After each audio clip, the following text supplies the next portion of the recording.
అన్న నమస్తే అన్న అందరికీ. ఇప్పుడు నేను గుడ్డు కూర చేస్తాను. అంటే ఫ్రై, ఆనియను, పచ్చిమిర్చి, కొత్తిమీర, కరివేపాకు వేసుకొని కొంచెం పసుపు దీంట్లో వేసుకొని, నేనైతే అన్నీ ఒకటేసారి వేస్తాను. అదొకసారి వేయకుండా నా స్టైల్లో చేస్తున్నాను నేను. ఇట్లా కలుపుకోవాలి.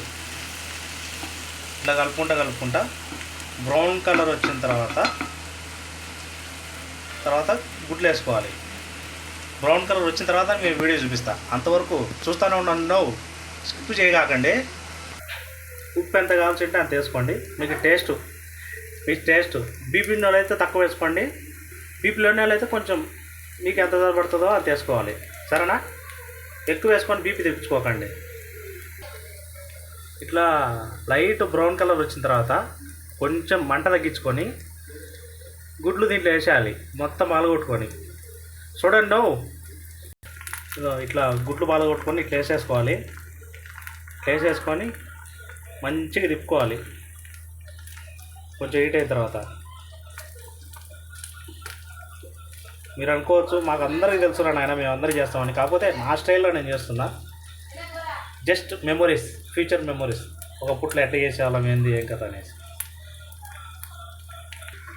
దీంట్లో ఇది నేను నూరుకున్న మసాలా, ఇది వచ్చేసి మిరప్పొడి, ఇది వచ్చేసి ధనియాల పొడి అన్నీ వేసేసుకోవాలి.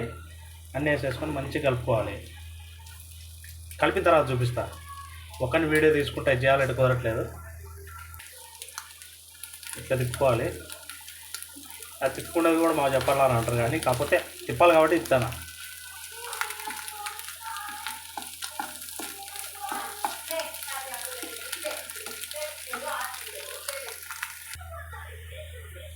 ఫైనల్గా ఇట్లా వచ్చింది స్ట్రక్చరు. లాస్ట్కు కొంచెం కొత్తిమీర వేసుకుంటే మామూలుగా ఉండదు. చూడండి. ప్లీజ్ అన్న సబ్స్క్రైబ్ చేయండి, షేర్ కూడా చేయండి వేరే వాళ్ళకి. Thank you.